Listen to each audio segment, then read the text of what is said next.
আমি তখন খুব ছোট। আব্বা আর মা দুজন কাজ করে সংসার চালাতো। আব্বা অন্যের জমিতে কাজ করত, আর আমার মা, সেও অন্যের ক্ষেতের সব কাজ করত। সত্যি বলতে কি জানেন স্যার, আমাদের উত্তরবঙ্গের মধ্যে সবচেয়ে গরিব জেলা যদি থাকে তাহলে আমাদের নীলফামারী জেলা, তারপর লালমনিরহাট জেলা এবং কুড়িগ্রাম জেলা। 1996 থেকে 2005 সাল পর্যন্ত অভাব অনটন কি তা এই জেলার প্রত্যেকটা মানুষ হাড়ে হাড়ে টের পেয়েছে। স্যার, এই 3 জেলার মানুষ বড় গরিব ছিল। জানেন স্যার, আমি যখন খুব ছোট তখন দেখেছি পেটের ক্ষুধার জ্বালায় মানুষ কচু সিদ্ধ করে খেয়েছে। এমনি জানেন স্যার, কচুর যে বীজটা বপন করা হয় সেই বীজ থেকে তো কচু হয়, সেই বীজটাও মানুষ ক্ষেত থেকে নিয়ে এসে সিদ্ধ করে খেয়েছে। শুধু তাই নয় স্যার, এই এলাকার মানুষ ভাতের যে ফেনা গরুকে খাওয়াতো সেই ফেনাকে দিন পার করে দিত, যাকে রংপুরের ভাষায় বলে ভাতের মার। স্যার, আমার এখনও মনে আছে, আব্বার যখন কাজ থাকতো না তখন না খেয়ে দিন পার করে দিতাম। এমনও সময় ছিল আমার মা যার খেতে কাজ করতো তারা যতটুকু খেতে দিত তার অর্ধেক আমাকে খাওয়াতো। জানেন স্যার, আমাদের এই 3 জেলার মানুষ বাংলাদেশের অন্য জেলাগুলোতে গিয়ে কৃষিকাজ বা রিক্সা চালায়। যারা অন্য জেলার মানুষ আছেন দেখবেন এই 3 জেলার মানুষ কৃষিকাজ বা রিক্সা চালানোর জন্য বাইরে যায়। আমাকে আমার মা যখন প্রাইমারি স্কুলে ভর্তি করে দিবে তখন একটা নিয়ম ছিল, ডান হাত দিয়ে মাথার উপর দিয়ে বা কান ধরতে পারলে তাকে স্কুলে ভর্তি করে দিবে। আমার সাথে আমার বাড়ির পাশের আরও 3 জন ছিল, ওরা 2জন ভর্তি হতে পারলেও আমি পারি নাই। সেই সময়ে আমাকে আমার মা শিশু শ্রেণী ব্র্যাকে ভর্তি করে দেয় মাত্র 1 বছরের জন্য। যখন আমি ক্লাস 1-এ তখন আমার বাবা মা অভাবের তাড়নায় মারা যায়। তাদের চিকিৎসা করার মতো টাকাও ছিল না। আমার মা গ্রামীণ ব্যাংক থেকে ঋণ নেয়, সেই ঋণের টাকা পরিশোধ করার আগেই তারা মারা যায়। ব্যাংক কর্তৃপক্ষ আমাদের বাড়ি ভিটা নিয়ে নেয়। আমার বাবা মা মারা যাওয়ার পর আমাকে আমার বড় জ্যাঠা আর জেঠি, যাদেরকে আমি বড় আব্বা আর বড় আম্মা বলে ডাকি, তারা আমাকে তাদের কাছে নিয়ে যায়। আমি তাদের সাথে তাদের বাড়িতে গিয়ে থাকা শুরু করি। আমার বড় আব্বা রংপুর শহরে রিক্সা চালাতো, তার এক ছেলে আর 2 মেয়ে ছিল। তবুও তাদের অভাবের সংসারে আমাকে নিয়ে নেয়। তারা আমার খাওয়া থাকা পড়াশোনা সব করায়। আমি যখন 3য় শ্রেণীতে পড়ি তখন একটা মেয়ে আমার সাথে বন্ধুত্ব করে, তার নাম সানজিদা। দুজনের বন্ধুত্ব থেকে কখন যে আমরা দুজন দুজনকে ভালোবেসে ফেলি তা দুজনের কেউ জানি না। সানজিদারা ছিল অনেক বড়লোক, এক কথায় গ্রামের বড়লোক যাকে বলে। আমাদের দুজনের সম্পর্কটা ছিল একেবারে পবিত্র, আর দুজন দুজনের প্রতি বিশ্বাস আর শ্রদ্ধার। আমাকে বড় আব্বা খাওয়ার জন্য টাকা দিলে সেই টাকা দিয়ে আমি সানজিদার জন্য কোনো না কোনো কিছু নিয়ে যেতাম। আমরা তখন ক্লাস 5-এ পড়ি। তো সানজিদা আমাকে বলতেছে, এই শামিম, শোনো না, আজকে আর কোনো ক্লাস করতে যাব না। সামনে একটা মেলা বসেছে, সেখানে যাব। নাগরদোলা আছে, কত রঙের বেলুন, জিলাপি, আরো কত কি বের হইছে। তুই কি যেতে চাস? আমার খুব ইচ্ছা, কিন্তু আব্বু যেতে দিতে চাইনি বলেই তোকে বললাম। তাহলে চল যাওয়া যাক। আমি সানজিদাকে নিয়ে মেলায় চলে গেলাম। সত্যি তো অনেক কিছুই আছে এখানে, আর কত মানুষ এসেছে। নাগরদোলার দিকে সানজিদা তাকিয়ে আছে। কিরে, তুই নাগরদোলায় উঠতে চাস? হ্যাঁ, কিন্তু আমার কাছে তো কোনো টাকা নাই। আমার কাছে 5 দিনের জমানো 10 টাকা আছে। এখানে নাগরদোলায় উঠতে তো 2 টাকা লাগবে। যাও তাহলে, তুমিও উঠো, আমি টাকা দিতেছি। সানজিদা গিয়ে নাগরদোলাতে উঠলো, আর আমি নাগরদোলার মালিককে টাকা দিলাম। এভাবে সে 2বার নাগরদোলাতে উঠলো। সেখানে সানজিদা আমাকে চুরির দোকানে নিয়ে গেল, তাকে 5 টাকার চুরি কিনে দিলাম। তারপর 1 টাকা দিয়ে তাকে একটা বেলুন কিনে দিলাম। ওই, আমার না খুব ক্ষুধা লেগেছে, আমি কোনো কিছু খাবো। আমার কাছে যে আর কোনো টাকা নাই।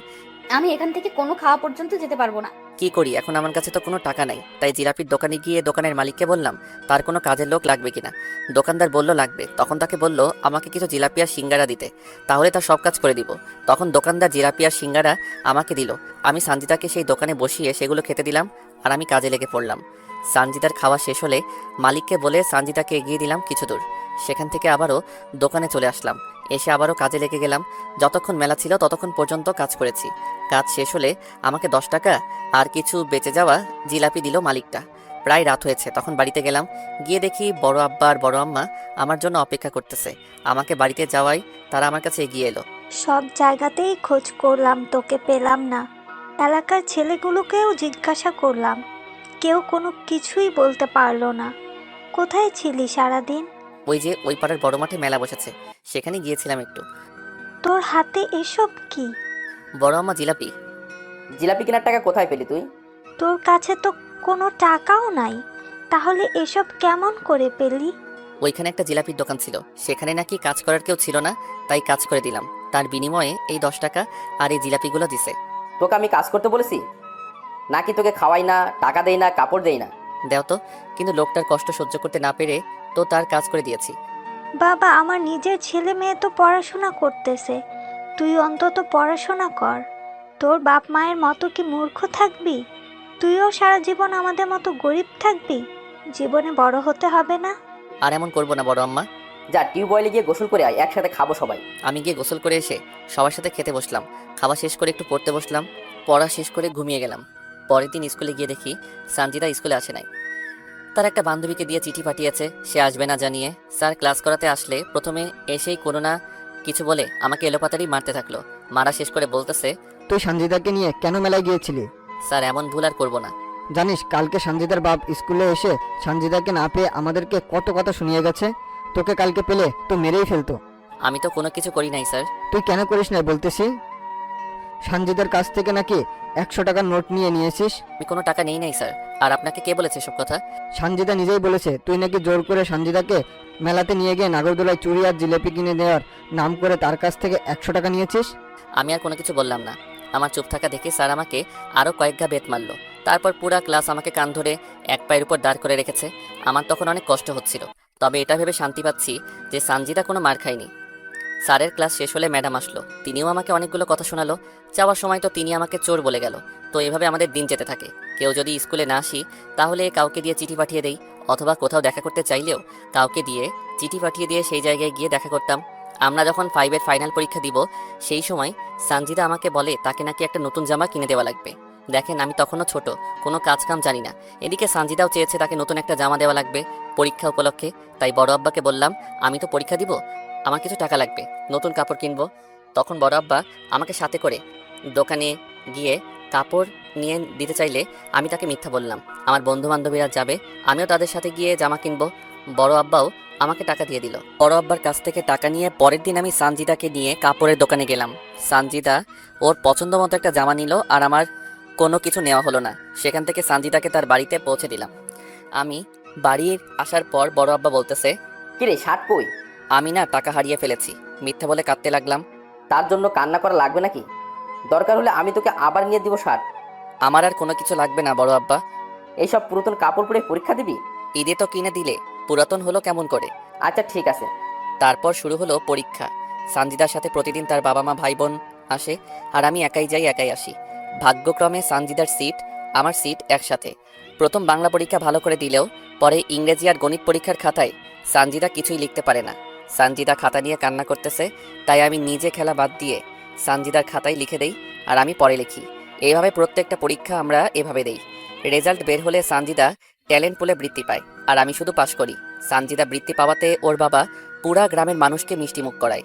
আমরা দুজন একসাথে এক উচ্চ মাধ্যমিক স্কুলে ভর্তি হই। দিন যত যেতে লাগে সানজিদা আর আমার ভালোবাসা দিন আরও বেশি হতে থাকে। এখন শুধু সানজিদা আমার কাছ থেকে কোনো কিছু নিলে সানজিদাও তার পরিবর্তে আমাকে কিছু না কিছু দেয়। হঠাৎ অষ্টম শ্রেণীতে সানজিদা আমাকে বলে তাকে নাকি একটা বোরকা লাগবে, সামনে তার জন্মদিন। তাই অষ্টম শ্রেণীতে থাকা অবস্থায় আমি টিউশন করা শুরু করি। ভাবতে পারেন সানজিদার বাবা এত টাকা পয়সা থাকা সত্ত্বেও আমার কাছে কেন চাই? সত্যি বলতে সানজিদা যদি নতুন কিছু তার জন্য কিনে তাহলে সেটা প্রথমে আমার দেওয়া নিবে, তারপর অন্য কারো। আর এটা দুজনের ভালোবাসার কারণ। অষ্টম শ্রেণী পর্যন্ত আমরা চিঠির মাধ্যমে প্রেম করেছি। আমি তখনও সানজিদাকে কখনো খারাপভাবে স্পর্শ করি নাই। আমরা দুজন অষ্টম শ্রেণী পর্যন্ত এই জায়গায় ওই জায়গায় নদী ধানক্ষেত সব জায়গায় ঘুরে বেরিয়েছি। অষ্টম শ্রেণীর পরীক্ষাতেও সানজিদা আর আমি একসাথে পাশাপাশি সিটে বসেছিলাম। সবগুলো পরীক্ষাতে সানজিদাকে আমি লিখে দিছি। সত্যি বলতে সানজিদা পড়াশোনায় একটু কাঁচা। সানজিদা অষ্টম শ্রেণীতেও বৃত্তি পায়। একসাথে আবারও আমরা বিজ্ঞান বিভাগে ভর্তি হই। আমাদের পড়াশোনা এবং প্রেম অনেক সুন্দর চলতে থাকে। তো দশম শ্রেণীর টেস্ট পরীক্ষার সময় সানজিদা আমাকে বলতেছে, শামিম, টেস্ট পরীক্ষা শেষ হলে তো তোর সাথে আর আমার দেখা বা কথা হবে না এই 2 মাস। আরে কথা তো চিঠিতে হবে। দেখ শামিম, ছোট মানুষের মতো কথা বলবি না। আর আমরা এখন আর ছোট নেই। আমি চাই দুজন ফোনে কথা বলবো, বুঝলি? কিন্তু আমার তো ফোন নাই। শোন, তুই আমাকে ফোন দিবি আর আমি তোকে নিয়ে দিব, বুঝলি? টাকাও তো নাই আমার কাছে, আর ফোন কিনতেও তো অনেক টাকা লাগে। আরে গাধা, আমাকে তুই বাটন ফোন কিনে দিবি, বুঝেছিস? যাদেরকে টিউশন করাস তাদের কাছ থেকে আগাম মাসের টাকা নিবি। আচ্ছা ঠিক আছে, চলো, বেল দিছে, ক্লাসে যেতে হবে, না হলে পরে গেলে খাতা দিবে না। দুজন পরীক্ষা দিলাম। আমি যাদের টিউশন করাই তাদেরকে বলে আগাম মাসের বেতন নিলাম। তারপর শেষ পরীক্ষার দিন আমি সানজিদার হাতে একটা ফোন তুলে দিলাম আর সানজিদা আমাকে একটা ফোন দিল। তো ফাইনাল পরীক্ষার আগ অবধি আমরা দুজন শুধু ফোনে কথা বলেছি। এসএসসি ফাইনাল পরীক্ষার খাতাতেও আমি সানজিদাকে লিখে দিছি। রেজাল্ট বের হওয়ার আগ পর্যন্ত আমরা ফোনে নিয়মিত কথা চালিয়ে গেছি। পরীক্ষার আগে সানজিদা আমাকে একটা অনেক দামি ঘড়ি গিফট করে। রেজাল্ট বের হলে এবার সানজিদা A+ পায়, আমি কোনো রকম পাশ করি। শুধু ক্লাসে সবাই জানে সবচেয়ে ভালো ছাত্র আমি, কিন্তু আমি পরীক্ষার খাতায় কিছুই লিখতে পারি না। দুজনে বাড়ির পাশে যে কলেজ আছে সেখানে ভর্তি হলাম। এবার সানজিদা আমার সাথে ফোনে তেমন একটা কথা বলে না, সব সময় পড়া নিয়ে ব্যস্ত থাকে। কারণ তাকে মেডিকেলে চান্স পেতে হবে, তাই এমন পড়াশোনা। তবে আমাদের প্রেমে কেউ ঢোকেনি, আর আমাদের পরিবারও জানে না। ফোনেও মাঝে মাঝে কথা হয় আমাদের। কলেজের ফার্স্ট ইয়ারে থাকা অবস্থায় সানজিদার বড় আপুর বিয়ে হয়। সানজিদা সবাইকে দাওয়াত করলেও আমাকে দাওয়াত করে না। এতে অবশ্য আমি মোটেও মন খারাপ করিনি। বিয়ে হয়ে যাওয়ার পর সানজিদা আবারও কলেজে আসা শুরু করে দেয়। সব বন্ধু বান্ধবী বলা শুরু করে বিয়ে বাড়িতে নাকি সানজিদা তার বোনের দেবরের সাথে উড়াধুরা নৃত্য করেছে। এই, তোর সাথে কথা আছে। বল, কি বলবি? তুই আর আমি কি এখনো সেই ছোট আছি? না, কিন্তু কেন? এখন থেকে তুই আমাকে আর আমি তোকে তুমি করে বলবো। ঠিক আছে, তো সেদিনের পর থেকে দুজন দুজনকে তুমি বলি। সানজিদার সাথে আমার ভালোবাসার সম্পর্ক হওয়ার পর থেকে তার কাছ থেকে বাবা মায়ের ভালোবাসা পেয়েছি, তাই তো আমার আব্বার আর মায়ের কথা তেমন মনে পড়ে না। শামিম, আমাকে একটা স্মার্টফোন কিনে দাও না। কত টাকা দাম? এই তো 8,000 টাকা দাম। এত টাকা? এইরকম করে আসছো কেন, কি হলো? এত টাকা তো আমার কাছে নাই। কত আছে? 5,000 টাকা। শোনো, তোমাকে একটা কথা বলি। বিয়ের পর তো তুমি আর আমি তোমার বড় আব্বার বাড়িতে থাকবো না, তাই এখন থেকে টাকা জোগাড় করা শুরু করো। জমি কিনো, তারপর বাড়ি করো, আর নিজের পায়ে দাঁড়াও। সেটা না হয় বুঝলাম, কিন্তু করব কি আমি? শোনো, এখান থেকে টিউশনি করার পাশাপাশি অটো চালাবে, আর যা টাকা জোগাড় করবে আমাকে দিবে, আর আমি সেই টাকা জমিয়ে রাখবো। যখন বেশি টাকা হবে তখন তোমাকে একটা জমি কিনে দিব। তারপর যখন ঘর তোলার টাকা হবে তখন তোমাকে ঘর তুলেও দেব। তারপর আমার বাবার কাছে বিয়ের প্রস্তাব নিয়ে যাবে। এত বুদ্ধি কই পাও তুমি? কাল থেকে আর কলেজে আসা লাগবে না, বাড়িতে শুধু পড়বে আর অটো চালাবে, বুঝলে? তারপর সানজিদার কথা মতো তাই শুরু করে দিলাম, কারণ সানজিদা কখনো আমার খারাপ চায়নি। সানজিদা আমার বিপদে সবসময় পাশে ছিল। হ্যাঁ, তার একটা সমস্যা আছে, সেটা বুঝতে পেরেছেন। ভালোবাসে বলেই তো আমার কাছে কোনো না কোনো কিছু চাই। আমি টিউশনি করার পাশাপাশি অটো চালানো শুরু করে দিলাম। আমার টাকা দিয়ে সানজিদা একটা স্মার্টফোন নিল। একদিন সানজিদা ফোন করে বলল আমার অটো নাকি লাগবে, সকালে ওদের বাড়ি যেতে বলল। আমি পরের দিন সকালে ওদের বাড়ির সামনে গেলাম। কিছুক্ষণ পর সানজিদা বোরকা পরে ওর আপুসহ বের হলো। তারপর ওদেরকে নামিয়ে দিয়ে চলে আসলাম। এই এক সপ্তাহে সানজিদা আমাকে একবারও ফোন দেয় নাই। এমনি এমনি কি আমি ফোন মেসেজ দিলেও সে ধরেনি। এমনকি আমি ফোন মেসেজ দিলেও সে ধরেনি। হয়তোবা নতুন জায়গায় নতুন মানুষ, তাদের সামনে কথা বলতে লজ্জা পাই, তাই হবে হয়তোবা। এক সপ্তাহ পর সানজিদা আবারও কলেজে আসা শুরু করে, আর আমার সাথেও তেমন একটা কথা বলে না। আমাকে দেখলে কেমন যেন এড়িয়ে চলে, আর ঠিকমতো কথাও বলতে চায় না। সানজিদা, তোমার কি কোনো কারণে কোনো সমস্যা হয়েছে? হ্যাঁ, কি সমস্যা বলো? বাড়িতে তোমার আর আমার বিষয়টা সবাই জেনে গেছে, তাই তোমার সাথে ঠিকমতো কথা বলি না, এড়িয়ে চলি। তাহলে এখন উপায়? তুমি আর কলেজে এসো না, আমাদের ফোনে কথা হবে, আর যা করতে বলেছি সেগুলো করবে, বুঝলে? ঠিক আছে। তারপর থেকে আমি একেবারে কলেজ যাওয়া বন্ধ করলাম, শুধু পরীক্ষার সময় কলেজে যাই। এখন সানজিদাকে ফোন করলে তার ফোন ব্যস্ত বলে, আমাকে ঠিকমতো ফোন দেয় না, কথা বলে না। তার ফোনে কল দিলে সবসময় ব্যস্ত বলে, আমি মেসেজ করলে উত্তর দেয় না। তো একদিন দুপুরে আমি অটো নিয়ে কলেজে গেলাম, গিয়ে দেখি সানজিদা ফোনে হেসে হেসে কার সাথে যেন কথা বলতেছে। আমাকে দেখেই ফোনটা কেটে দিল। কি ব্যাপার, আমার ফোন ধরো না, মেসেজ করলে উত্তর দাও না? আসলে বাড়িতে আমাকে ফোন চালাতে দেয় না। কই, আমি ফোন দিলে তো ব্যস্ত বলে। তোমার নাম্বার তো আমি ব্লক লিস্টে রেখে দিয়েছি, যাতে কেউ জানতে না পারে। আর তুমি এখন এখান থেকে যাও, রাতে তোমাকে ফোন দিব, কেউ আমাদের একসাথে দেখলে সমস্যা হবে। আমি সানজিদাকে বিশ্বাস করি, আর সে কখনো আমাকে মিথ্যা কথা বলবে না। তারপর থেকে আবারও নিয়মিত আমাদের কথা হতে থাকলো, তবে বেশি না, 10 থেকে 15 মিনিট। সত্যি বলতে দুদিন থেকে খুব ডিপ্রেশনে আছি। যদি বেঁচে থাকি আর মন মানসিকতা ভালো থাকে, তাহলে ইনশাল্লাহ কালকেও পর্ব দিব। তারপর আমাদের এইচএসসি ফাইনাল পরীক্ষা হতে থাকলো। এবার সেই আগের ঘটনা ঘটলো। আমি লিখে দিলাম সানজিদাকে। পরীক্ষার পর সানজিদা তার বোনের বাড়িতে বেড়াতে যায়। যাওয়ার আগে আমাকে শুধু বলে যে কয়দিন তার বোনের বাড়িতে থাকবে, আমার সাথে সে কথা বলতে পারবে না। আমিও তার কথা মেনে নিলাম, কারণ যদি কোনো কারণে তার সমস্যা হয়। আমি পরীক্ষার রেজাল্ট বের না হওয়া পর্যন্ত আমি সানজিদার সাথে কথা বলতে পারি নাই। তবে মানুষের মুখে শুনেছিলাম সানজিদা তার বোনের বাড়ি থেকে অনেক আগে এসেছে, কিন্তু সে আমার সাথে কোনো যোগাযোগ করে নাই। রেজাল্ট বের হলো, সানজিদা এবারও A+ পেল। তারপর সানজিদার বাবা কিছু টাকা ব্যয় করে সানজিদাকে রংপুর মেডিকেল কলেজে ভর্তি করিয়ে দিল। তারপর থেকে সানজিদা রংপুরে থাকা শুরু করে দেয়। তবে সানজিদা রংপুর যাওয়ার পরও আমার সাথে তার প্রতিদিন যোগাযোগ হতে থাকে। তো একদিন সানজিদাকে আমি ফোন দেই, সানজিদা, আমার এখনো পর্যন্ত মোট কত টাকা তোমার কাছে আছে? শামিম, সত্য বলতে কি, আমি তোমার সব টাকা নষ্ট করে ফেলেছি। এত টাকা দিয়ে তুমি কি করলে? আসলে আপুর দেবরের সেদিন জন্মদিন ছিল, আর সে আমার কাছে দাবি করে তার জন্মদিনের পার্টি যেন আমি দেই। আর বাবার কাছে টাকা চাইছিলাম, তখন বাবার হাতে কোনো টাকা ছিল না, তাই। আরে এই পাগলি, কান্না করতেছো কেন? তুমি তো আর অন্য কারো টাকা নষ্ট করো নাই। তবুও তোমার কষ্ট করা টাকা। আরে বাদ দাও তো এসব কথা। এখন বলো, তোমার পড়াশোনা কেমন চলছে? অনেক ভালো চলছে। তাহলে মন দিয়ে পড়ো। বাড়ি কবে আসবে তুমি? পরের সপ্তাহে যাব। এভাবে প্রতিদিন সানজিদার সাথে আমার কথা হতে থাকে। আমি আসলে এইচএসসি পাস করতে পারি নাই। একটা পরীক্ষায় সানজিদাকে লিখতে দিতে গিয়ে নিজের খাতায় কিছুই লিখতে পারি নাই।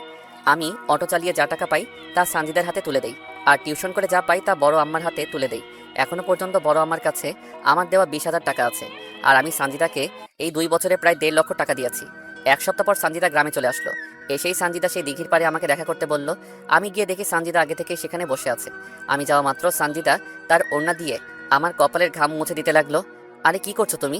তোমার ওড়না তো আমার ঘামে নষ্ট হবে। হলে হোক, তোমার চেয়ে আমার ওড়না দামি না। আগের চেয়ে অনেক সুন্দর হয়ে গেছো। ইস, এভাবে কেউ বলে? আমার বুঝি লজ্জা করে না? ঠিক বিয়ের পর এমন করে লজ্জা মাখা মুখ নিয়ে থাকবে সব সময়? কেন কেন? তোমাকে না এই লজ্জা পাওয়া ভাবখানা অনেক সুন্দর দেখায়। বিয়ের পরও কি এরকম ভালোবাসবে তুমি? সেটা না হয় বিয়ের পর বলিও আমাকে।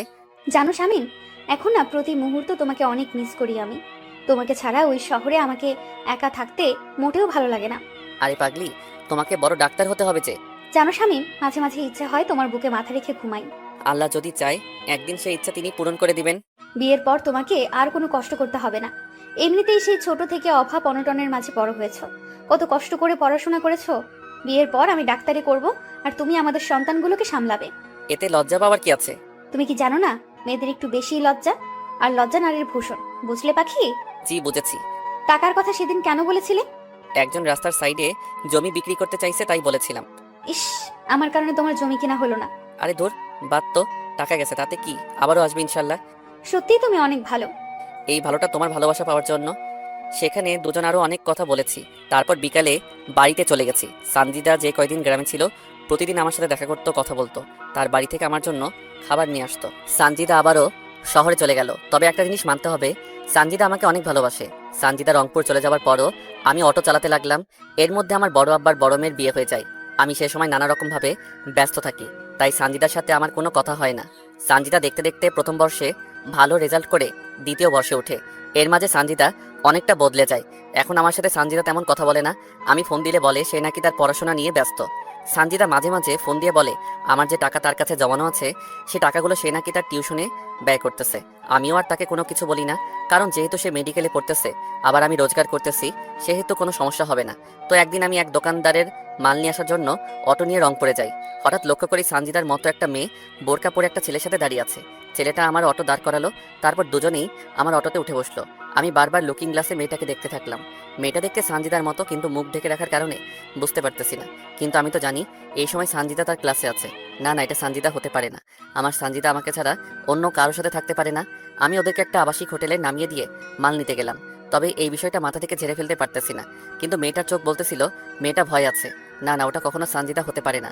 আচ্ছা, আমি এখন সানজিদাকে ফোন দেই, যাওয়ার সময় না হয় দেখা করব, তাহলে মনটা হালকা হবে। মাল কিনে আমি যখন বাড়ির দিকে রওনা হব তখন সানজিদাকে ফোন দিলাম, কিন্তু সানজিদা আমার ফোনটা রিসিভ করলো না। তাই আরও কয়েকবার দিলাম, তবু সানজিদার ফোন রিসিভ করলো না। মনটা খারাপ হয়ে গেল। আমি মেডিকেল মোড় পার হয়ে যখন সিও বাজার ঢুকেছি সেই সময় সানজিদা আমার ফোনে কল দিল। কোথায় আছো তুমি? আমি ক্লাসে ছিলাম এতক্ষণ, তাই তোমার ফোন রিসিভ করতে পারি নাই। তোমার সাথে দেখা করার খুব ইচ্ছা ছিল তাই ফোন দিয়েছিলাম। আমি বাড়ি যাব পরের মাসে, বুঝলে? আসলে আজ রংপুর এসেছিলাম মাল নিতে, তাই ভেবেছিলাম তোমার সাথে দেখা করি, কিন্তু হলো না। আচ্ছা, রাখি। কিন্তু সানজিদা ফোন কাটলো না। আমি ফোন কানে দিয়ে আসি, এর মধ্যে একটা ছেলের গলার আওয়াজ ভেসে আসলো। তো ছেলেটা বলতেছে, কি হলো বেবি, এতক্ষণ বাথরুমে কি করো? এই তো বাবু, আর একটু আসতেছি। তোমাকে তো আদর করতেই পারলাম না। আমি তো তোমার সাথে আজ রাত দিন থাকবো, দেখবো কত আদর করতে পারো তুমি। আদর আর দেখলে কি, আরো কত কি করবো তোমার সাথে। এর মাঝে দরজা খোলা শব্দ হলো, আর সাথে সাথে সানজিদা আউ করে উঠলো। এইভাবে কেউ টান মারে? যদি পড়ে যেতাম? আমি থাকতে তোমার কিচ্ছু হবে না। আচ্ছা আদ্রিয়ান, যদি তোমার বাবা ফোন করে তোমাকে যেতে বলে তখন কি করবে? তার মানে ছেলেটার নাম আদ্রিয়ান। আরে বেবি কাম অন, বাবাকে বলেছি আজ বন্ধুদের সাথে গ্রুপ স্টাডি করব। তারপর কিস করার শব্দ হতে থাকলো। কিস করা হলে ধপাস করে একটা শব্দ হলো। তোমার প্যান্টটা এখন খুলো। তুমিও তোমার খোলো। তারপর তারা তাদের অবৈধ কাজে ব্যস্ত হয়ে পড়ে গেল। আমি সেখানে অটো না নিয়ন্ত্রণ হারিয়ে ফেলে রাস্তার ধারে গাছে লাগিয়ে দিলাম, আর আমি মাথা হাতে পায়ে প্রচণ্ড আঘাত পেলাম। আমি ছিটকে দূরে পড়ে গেলাম। তারপর আমার কোনো কিছু মনে নাই। যখন আমার জ্ঞান ফিরে নিজেকে তখন হাসপাতালের বেডে আবিষ্কার করি। আমার জ্ঞান ফেরার পর দেখি বড় আব্বা, বড় আম্মা, ভাই বোন সবাই এসেছে। তারপর ডাক্তার এসে আমার পালস চেক করলো। তারপর ডাক্তার বলল আরও 2 দিন পর আমাকে নিয়ে যেতে পারবে। বাবা, তোর কি করে এমন ঘটনা ঘটলো? সাথে সাথে আমার সানজিদার কথা মনে পড়ে গেল। আমার চোখ নিয়ে তখন পানি ঝরতে থাকলো। কিরে বাবা, বল কেমন করে হলো? না মানে হঠাৎ করে মাথাটা ঘুরতেছিল তাই আর কি। দিন রাতে এত পরিশ্রম কার জন্য করিস? আমরা কি একজনও তোকে বলেছি তুই রোজগার কর? তবুও ভবিষ্যতের জন্য তো কিছু করতে হবে নাকি? ভবিষ্যতে দেখা যাবে। তুই কেন এত কাজ নিয়ে পড়ে থাকিস? তুই এত টাকা কার জন্য কামাই করিস? সারাদিন অটো চালাস, রাতে মানুষের বাচ্চাকে পড়াস, অনেক রাত পর্যন্ত জেগে থাকিস। কেন এত কষ্ট করিস তুই? থাক, ও এখন অসুস্থ, ওকে এখন এসব বলার দরকার নেই। আগে সুস্থ হোক, তারপর সব আলোচনা করা যাবে। তারপর তারা চলে গেল। আমি সেখানে আরও 2 দিন ছিলাম। এই 2 দিনে একবারও আমার কোনো খবর নেয়নি সানজিদা। আমি তো তাকে নিজের চেয়ে বেশি ভালোবাসতাম, নিজের থেকে তাকে বেশি বিশ্বাস করতাম। সানজিদা যা বলেছে আমি তো তাই করেছি। তার জন্য তো আজ আমি এমন কষ্ট করতেছি। তাকে নিয়ে তো ঘর বাঁধার স্বপ্ন দেখেছিলাম। কেন এমন করলে তুমি আমার সাথে সানজিদা? আমি বাড়িতে যেহেতু বিছানায় শোয়া অবস্থায় আছি, তাই মোবাইলটা নিলাম। মোবাইল নিয়ে সানজিদা আর আমার ফোনের কথাগুলো শুনতে থাকলাম। শুনতে শুনতে সেদিনের রেকর্ডিংটা চালু হলো। প্রথমে শুনতে না চাইলেও পরে আবারও শুনলাম। শেষের দিকে যখন শুনবো তখন এমন কিছু শুনলাম যা শুনে আমার মরে যাবার ইচ্ছা হচ্ছিল। বেবি, কালকে আমার 20,000 টাকা লাগবে। বাবু, সেদিনই না তোমাকে 10,000 টাকা দিলাম। আহ বেবি, বোঝো না কেন? কত বন্ধু আমার, তাদেরকে তোমায় নিয়ে কতগুলো ট্রিট দিতে হয়। তোমাকে কতটা ভালোবাসি তার প্রমাণ তো ওদেরকে দিতে হবে, তাই না? আমার কাছে ওই যে বলেছিলাম আমাদের বাসার যে ড্রাইভার শামীম আছে, তার টাকা জমা আছে। আরে সমস্যা নাই, সেই টাকাগুলোই দিও আমাকে, পরে তাকে দিয়ে দিও। তুমি আর আমি তো আছি। এই হোটেল ভাড়াটাও তো আমি দিলাম।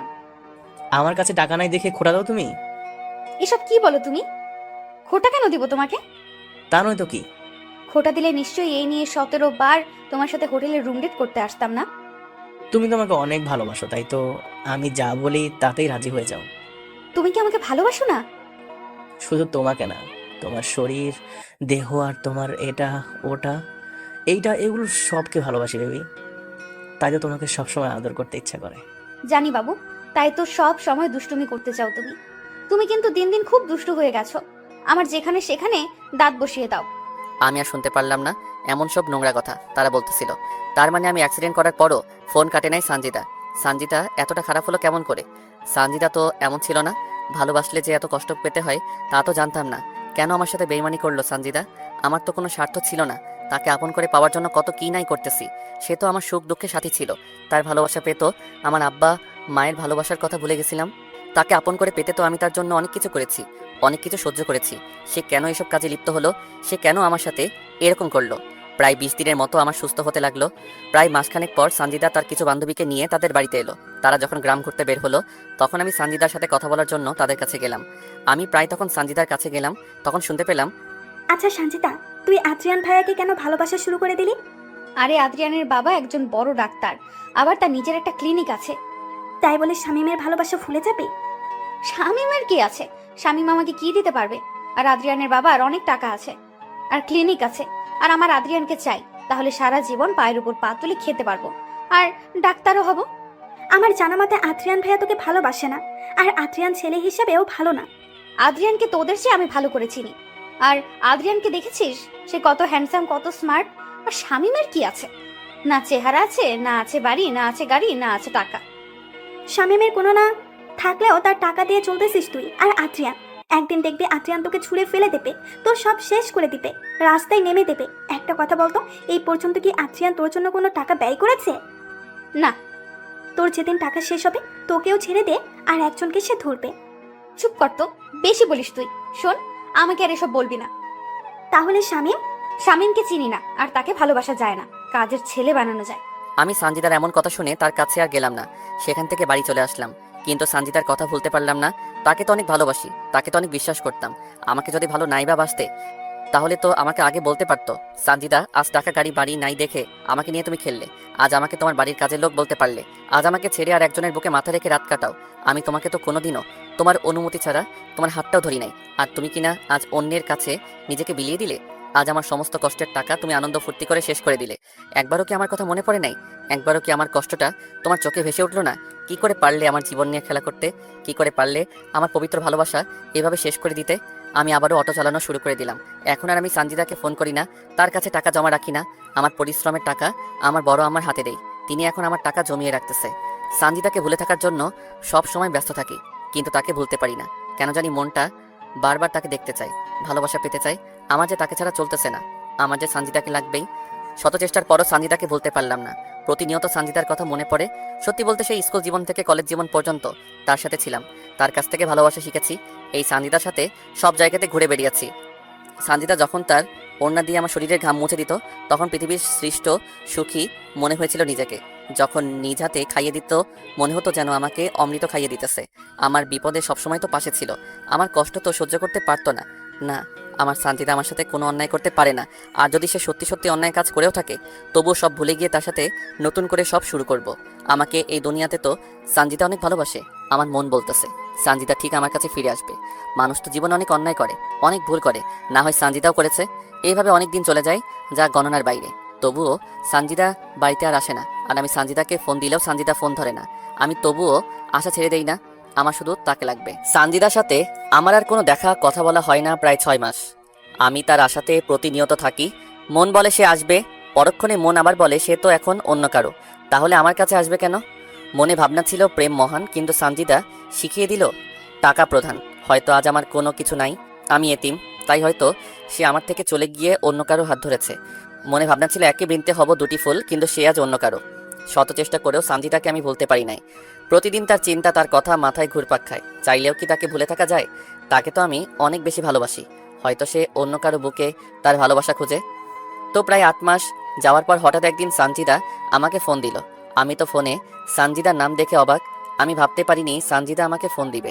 আমি তড়িঘড়ি করে ফোন রিসিভ করলাম। ফোন রিসিভ করা মাত্র সানজিদা কান্না করতেছে। কেমন আছো তুমি? এইভাবে কান্না করতেছো কেন? আমার সব শেষ হয়ে গেছে শামীম। আজ আমি বড্ড একা হয়ে গেছি। আজ নিজেকে খুব একা লাগছে। আজ আমার পাশে কেউ নাই। কি হয়েছে বলবে তো আমাকে, নাকি? না বললে বুঝবো কি করে? তোমার কি টাকা লাগবে? আমার কোনো টাকা পয়সা লাগবে না, আমার শুধু তোমাকে লাগবে। আমি তোমার বুকে মাথা রাখতে চাই। আরে এইভাবে কান্না করতেছো কেন? কি হয়েছে আমাকে তো বলবে নাকি? তুমি আজ বিকেলে ভিন্ন জগতে আমার সাথে দেখা করো। তোমার সাথে আমার আজ অনেক না বলা কথা আছে, সেগুলো তোমাকে আমি বলবো। ঠিক আছে, আমি সময় মতো চলে যাব। আমি কিছুই বুঝলাম না সানজিদার কথার মানে সে আমাকে কি বলতে চাচ্ছে।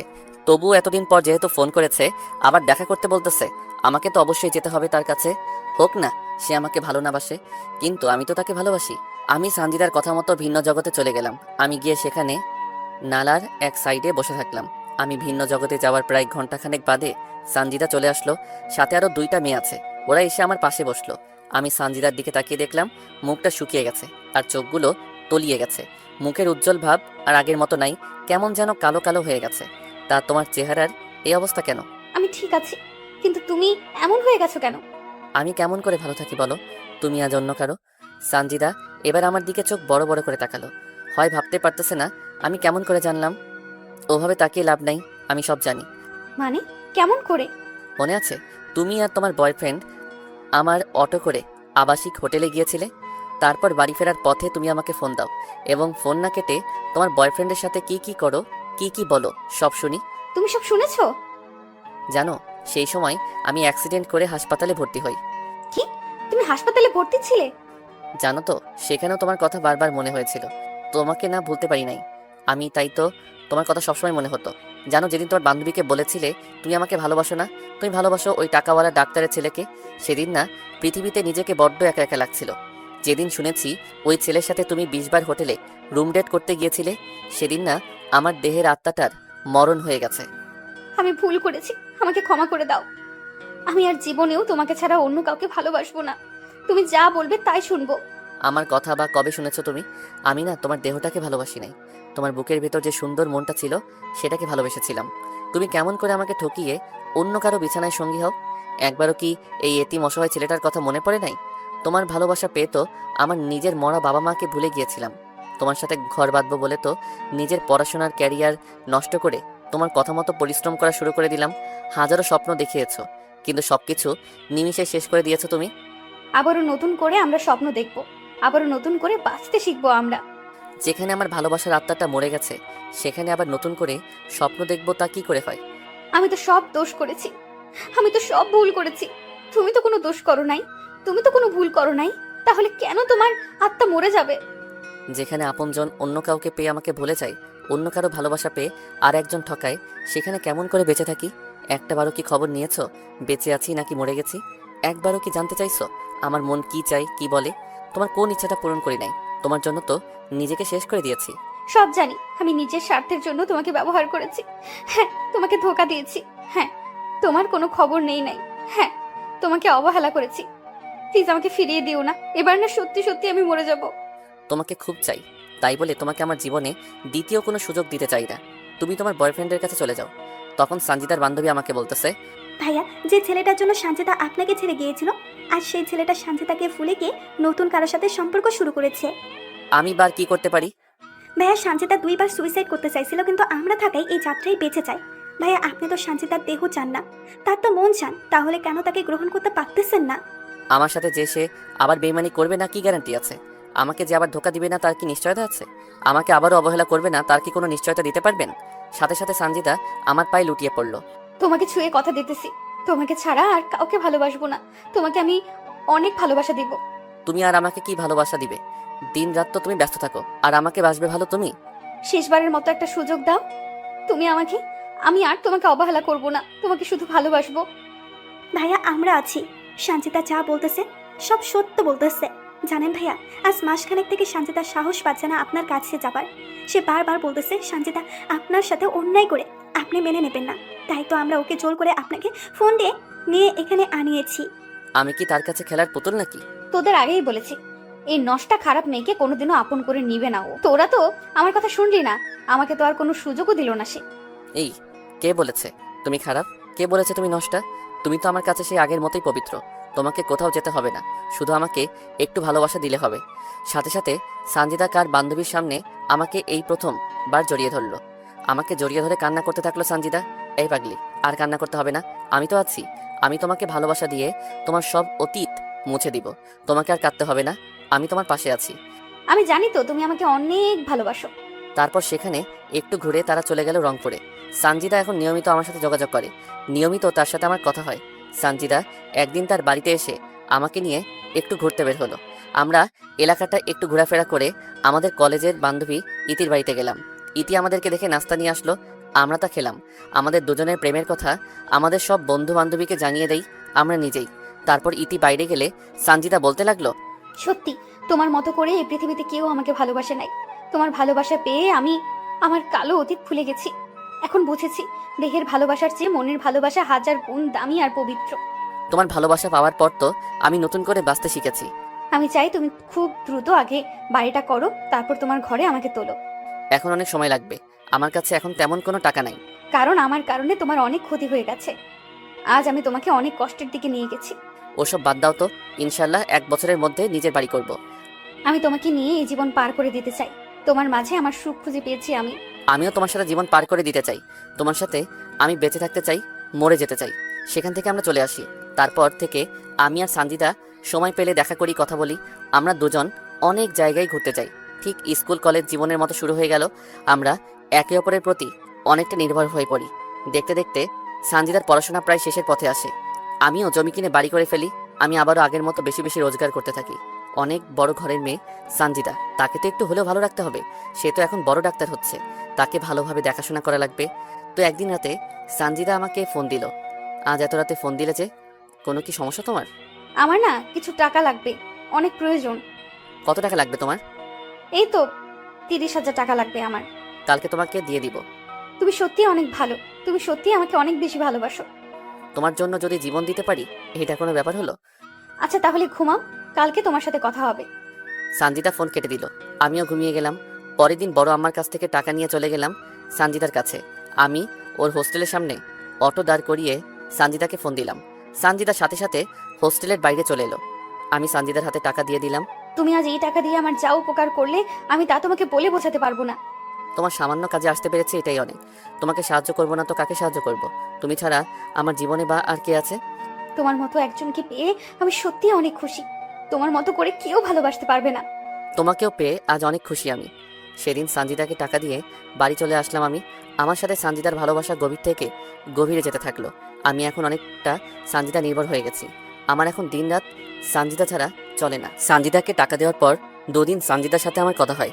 এই 2 দিনে বুঝেছি সানজিদা এখন আমাকে সত্যি অনেক ভালোবাসে। 3 দিনের দিন রাত 10টার সময় সানজিদা আমাকে ফোন দিল। কি করো তুমি? কি আর করব, আমার একটা পাগল আছে, তার কথা ভাবতেছি। শুনি, সে পাগলটাকে? ফোনের ওপারে যে আমার সাথে কথা বলতেছে সেই পাগলটা। পাগল তো তোমারই আমি, তাই না? নতুন করে কি বলা লাগে? আচ্ছা, রাতে খেয়েছো তুমি? মাত্র খেয়ে আমার পাগলটাকে ফোন দিলাম। আচ্ছা, তুমি খেয়েছো? একটু পরে খাবো। কেন কেন? এই আসলাম সবে, গোসল করে খাওয়া করব। এখন এত কষ্ট করতেছো কেন তুমি? তোমার এখন নিজের বাড়ি আছে, আর কি চিন্তা করা লাগে? এত কাজ করলে কি হবে বলো? বারে, তোমার আমার ভবিষ্যতের জন্য কিছু জমাতে হবে না? আর তাছাড়া তোমার তো এমনিতেই মাঝে মাঝে টাকা লাগে, তখন কি করে দিব? আর বেশি দিন তোমাকে জ্বালাবো না, আর তোমাকে কষ্ট দিব না।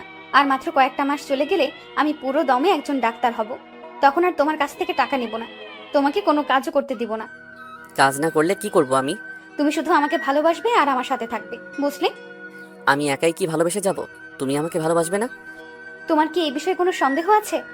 নিজের থেকেও বেশি বিশ্বাস করি তোমাকে, আর সন্দেহ করব তোমাকে আমি? আমি জানি আমার পাগলটা আমাকে অনেক ভালোবাসবে আর বিশ্বাস করবে।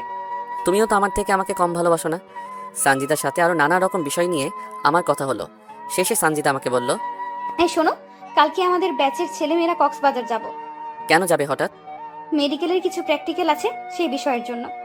আরে বাবা, পড়াশোনার জন্য যাবে, আমাকে কি সেটা বলা লাগে? না মানে, না মানে কি বলো, টাকা লাগবে? সেদিনই তো টাকা দিলে, টাকা লাগবে না। তাহলে? আসলে আমরা 5 দিনের জন্য সেখানে যাচ্ছি, আর 5 দিন তোমার সাথে কোনো কথা বলতে পারবো না তাই। আরে ধুর, এটা কোনো ব্যাপার হলো? তোমার পড়াশোনা আগে, তারপর আমি। তারপরও আমার তোমাকে ছেড়ে যেতে মন সায় দিচ্ছে না। আরে বাবা, তোমার পড়াশোনা শেষ হলে তো আমি সবসময় তোমার সাথেই থাকতেছি। তোমাকে খুব মনে পড়বে আমার সেখানে। এই, ভুলেও পড়াশোনা করার সময় আমার কথা মনে করবে না, বুঝলে? আমি তো 100 বার করব তোমার কথা মনে। আরে বাবা, আমার কথা মনে করলে তোমার সেখানে পড়াশোনার ব্যাঘাত ঘটতে পারে তো। ঘটলে ঘটুক, তবুও তোমাকে ভুলবো না। আমি কি তোমাকে ভুলে যেতে বলেছি নাকি, শুধু পড়াশোনার সময় বাদ দিয়ে? আচ্ছা ঠিক আছে, এবার একটা নাইট কিস দাও তো। তারপর সানজিদা ফোন রেখে দিল। সানজিদা সত্যি আমাকে এতটা ভালোবাসবে, আমার এতটা কেয়ার করবে, তা কখনো কল্পনা করতে পারি নাই। আমি তো মনে করেছি আবার কোনো না কোনো স্বার্থে আমাকে সে ভালোবাসবে। দেখতে দেখতে 4 দিন চলে গেল।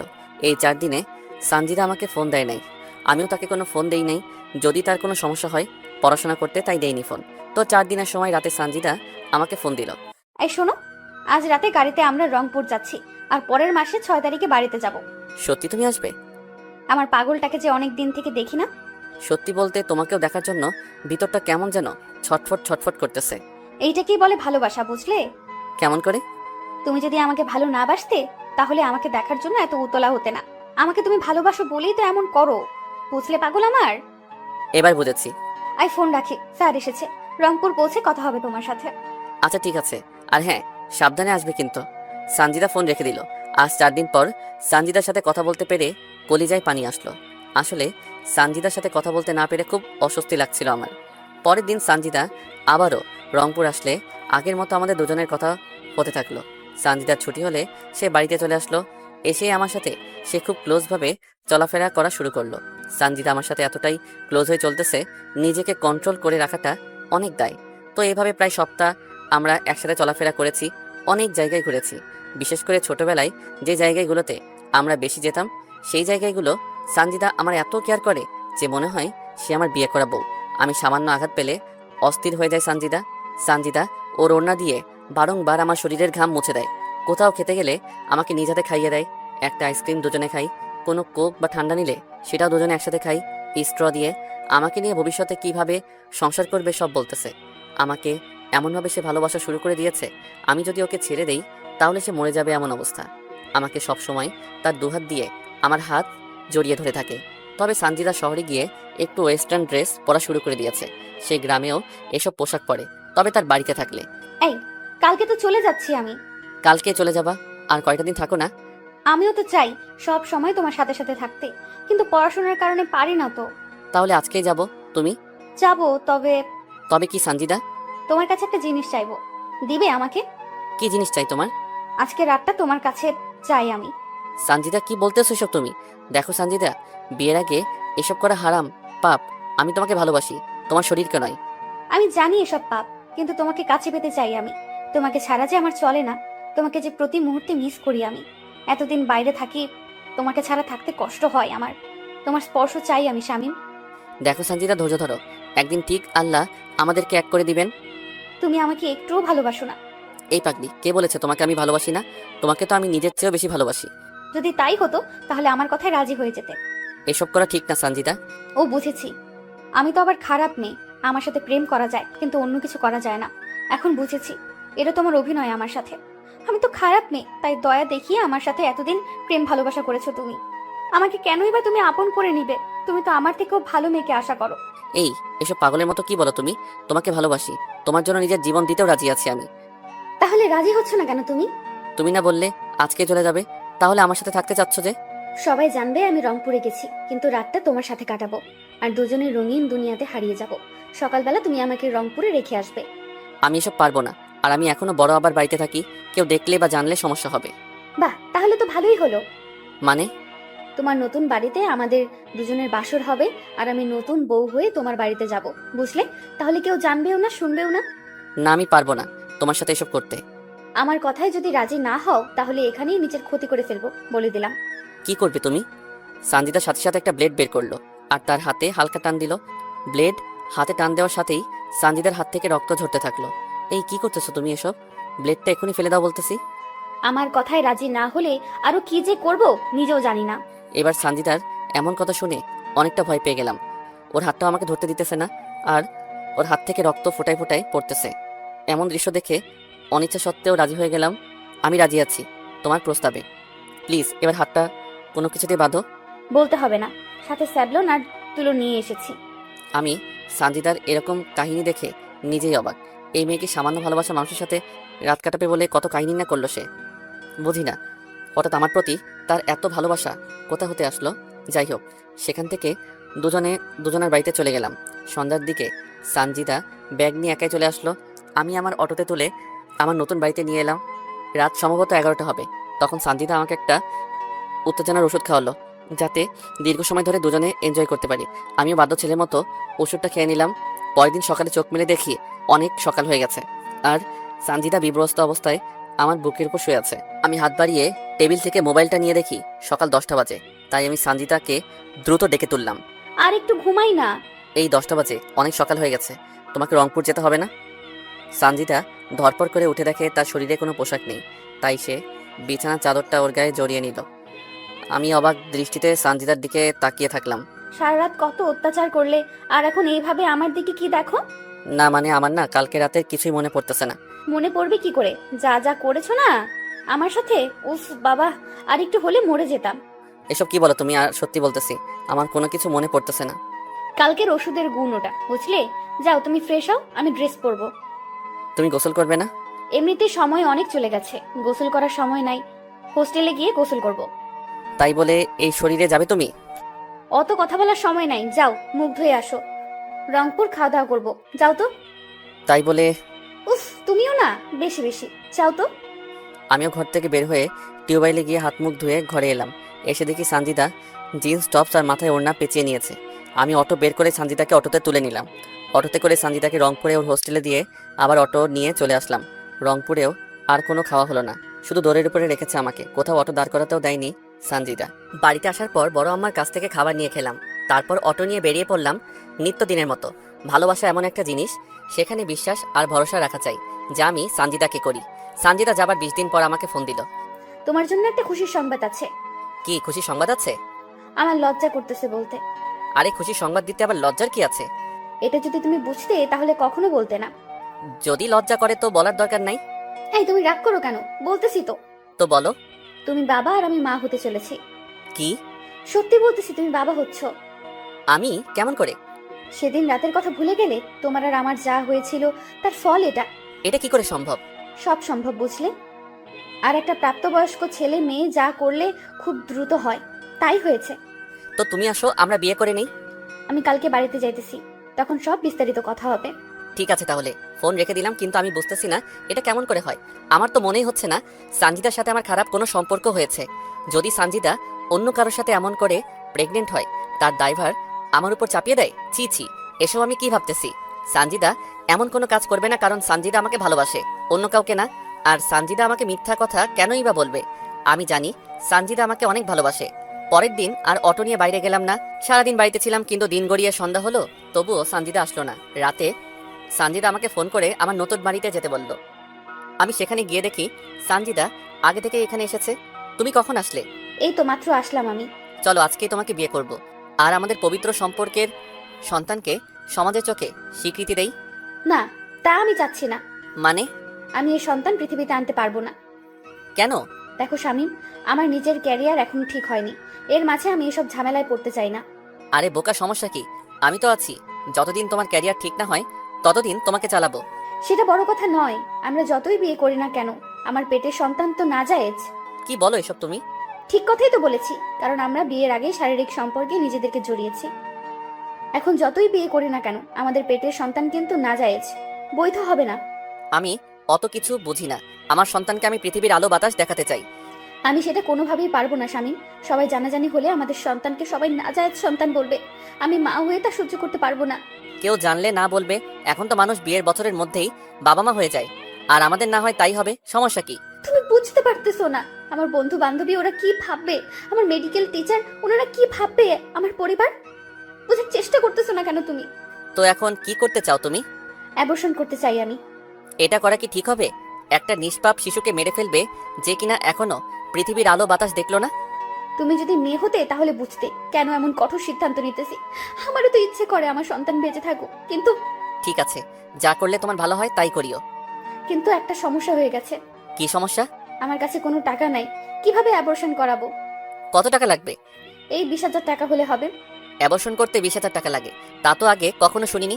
আমি জানি সিজার করতে, সন্তান জন্ম দিতে এত টাকা লাগে, আর এখন অ্যাবর্শন করাতেও এত টাকা লাগে। বেশি বুঝো তুমি। আগে আমার কথাটা শুনবে তো নাকি? কি কথা? সামনের 17 তারিখ থেকে আমার পরীক্ষা আছে।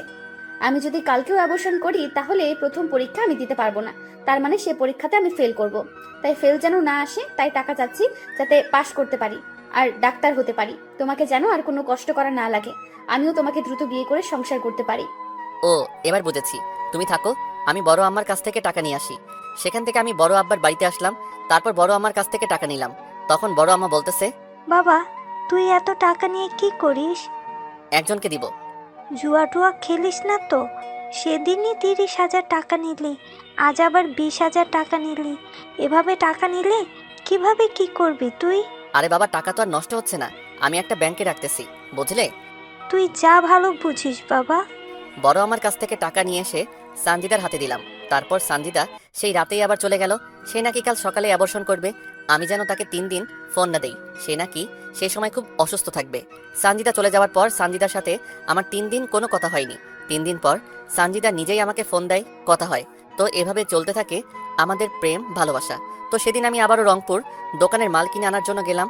আসার পথে চিন্তা করলাম সানজিদার সাথে একটু দেখা করে আসি, তাই তার কলেজ ক্যাম্পাসে চলে গেলাম। গিয়ে দেখি সানজিদা আজ শাড়ি পরে এসেছে, সাথে তার আরও 2টা বান্ধবীও। আমাকে দেখা মাত্র সানজিদা ওর বন্ধু বান্ধবীর কাছ থেকে আমার কাছে আসলো। হঠাৎ তুমি এখানে কিসের জন্য এসেছো? না মানে, রংপুর এসেছে একজনের দোকানের মাল কিনতে, তাই ভাবলাম তোমার সাথে একটু দেখা করে যাই। ভালো করেছো।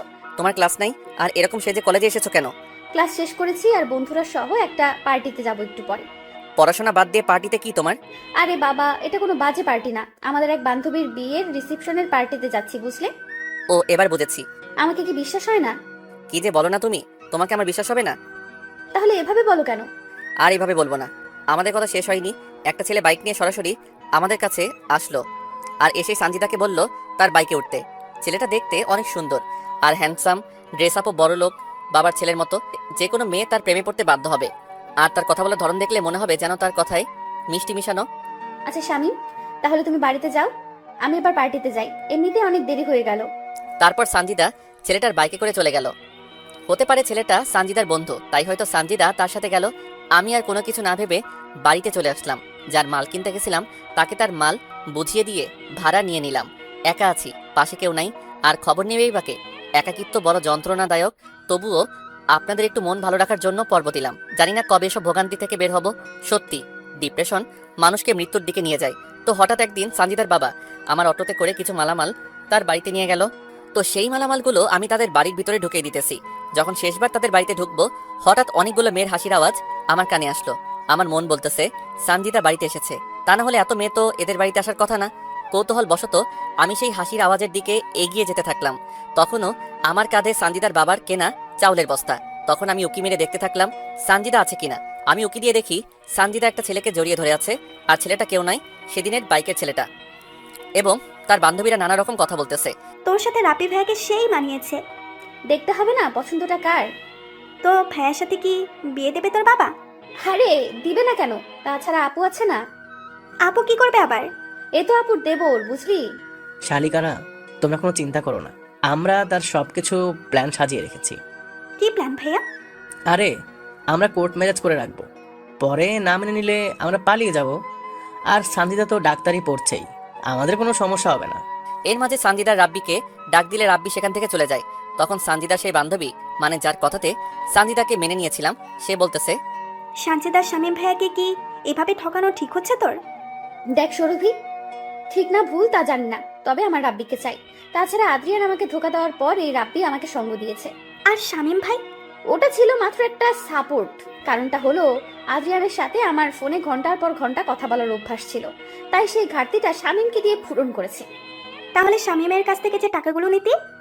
বাবা যে টাকাগুলো দিত বন্ধু বান্ধবীদের সাথে ঘুরে ফিরে করে পার্টি করা ইত্যাদি করতেই শেষ হয়ে যায়, তাই তো ওই বলদটাকে ব্যবহার করেছি। তবে বলদটার টাকা দিয়ে আমার অনেক উপকার হয়েছে। মানে? দেখ, তোরা তো আমার বান্ধবী, আর তোরা তো আমার সব কথাই জানিস, তাই এসবও জেনে রাখ। শামীমের টাকা দিয়ে আমি পড়াশোনা যা লাগে তা ব্যবহার করছি, আর রাব্বির সাথে রুম ডেট করতে ব্যয় করছি। তবে রাব্বিও আমাকে টাকা দেয়, কিন্তু তেমন দিতে পারে না, কারণ সেও পড়াশোনা করে। তখন তার একটা বান্ধবী বলতেছে, কিভাবে প্রেগনেন্ট হলি, কিভাবে শামীমের কাছ থেকে টাকা নিলি, অ্যাপ্রেশন করালি, তা খুলে বল। কি তুই আবারও প্রেগনেন্ট হয়েছিলি? চুপ, আসতে বল, কেউ শুনতে পারবে। তাহলে এবার রাব্বির সাথেও রুম ডেট করে তুই প্রেগনেন্ট হয়েছিলি? হ্যাঁ, হয়েছিলাম। যদি আদ্রিয়ানের মতো রাব্বিও তোকে ছেড়ে চলে যায়? যাবে না, কারণ সে আমাকে আদ্রিয়ানের মতো ভালোবাসে না, বুঝলি। আর আমরা কয়েকদিনের মধ্যেই বিয়ে করতেছি, কোর্টের মাধ্যমে। আমি সানজিদার কথা শুনে নিজেকে বিশ্বাস করতে পারতেছি না। আমি কাকে বিশ্বাস করেছি? কোনো শত্রু তো এমন বেইমানি করে না, আর তাকে তো কোনো স্বার্থে ভালোবাসি নাই আমি। তখন আবারও বলা শুরু করলো, তো কি এসব করলি তুই বলতো? আদ্রিয়ান যখন আমাকে ধোকা দিল তখন আমি অনেকটা আপসেট হয়ে পড়ি। আমার হাতে তেমন টাকা বা অন্য কেউ ছিল না, আর আমি তখন শামীমের সাথে সব যোগাযোগ বন্ধ করে দেই। তারপর কি হলো? তোদের সামনে সুইসাইডের নাটক করি, যাতে তোরা আমাকে আবারও শামীমের কাছে অবধি পৌঁছে দিতে পারিস। তাই তুই আমাদেরকে ব্যবহার করলি? ঠিক তাই। তারপর কি কি করলি তুই? তারপর তো শামীমকে রাজি করালাম। আমার সে সময় টাইম পাসের কেউ ছিল না, প্লাস টাকারও প্রয়োজন ছিল আমার। শামীমের সাথে কথা বলতে বলতে হঠাৎ আমার রাব্বির কথা মনে পড়ে যায়। রাব্বির কথা কেন?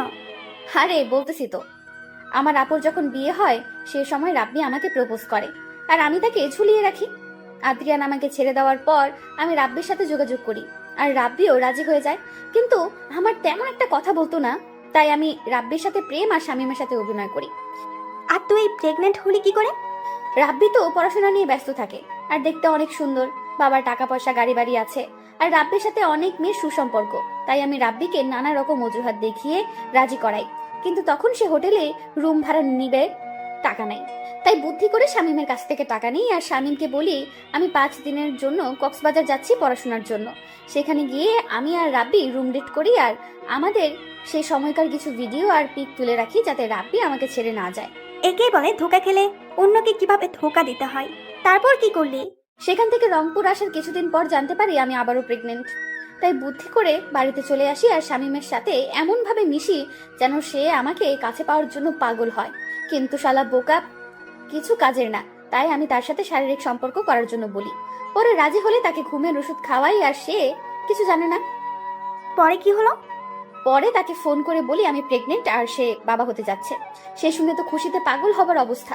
পরে তার বাড়িতে গিয়ে বলি আমি এ বাচ্চা নিব না।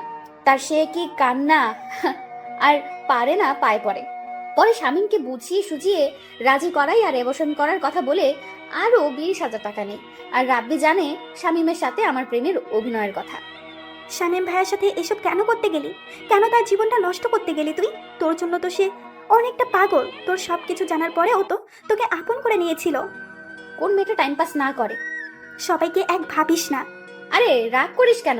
সবার কথা তো বলি নাই, এমন অনেকে আছে যারা টাইম পাস করে। আমিও নিজেকে ভালো রাখার জন্য শামীমকে ব্যবহার করেছি। একটা বিষয় বুঝলাম না, শামীম ভাইয়ের সাথে তোর কিভাবে পরিচয় হলো?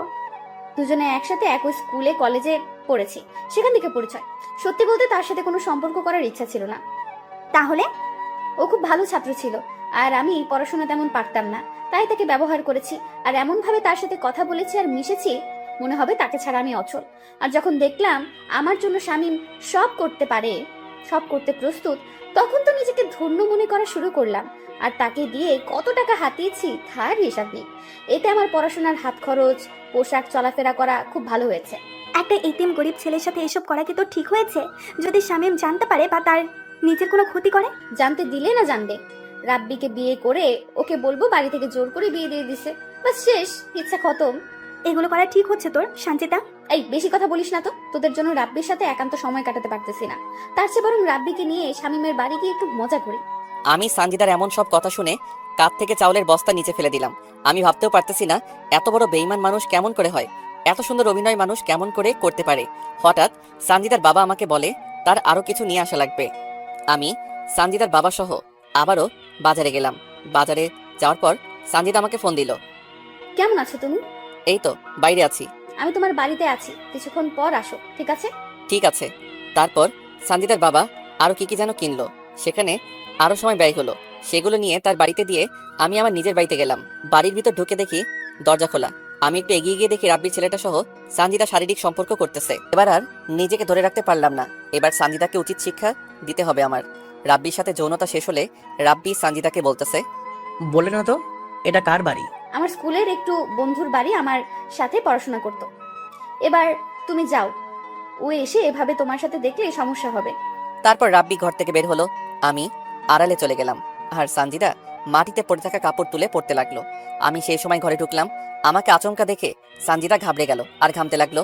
বর্তমান চারিদিকে তাকিয়ে দেখি সব কয়েদি, জেলার মৎস্য অফিসার, শিক্ষা অফিসার, সবার চোখে পানি, শুধু জজের চোখে পানি নাই। মেয়েটাকে তুমি মেরেছো? ঠিক কাজ করেছো তুমি। এমন বেঈমান মেয়ের বেঁচে থাকার কোনো কারণ আমি দেখি না। বলো না কিভাবে মারলে তাকে?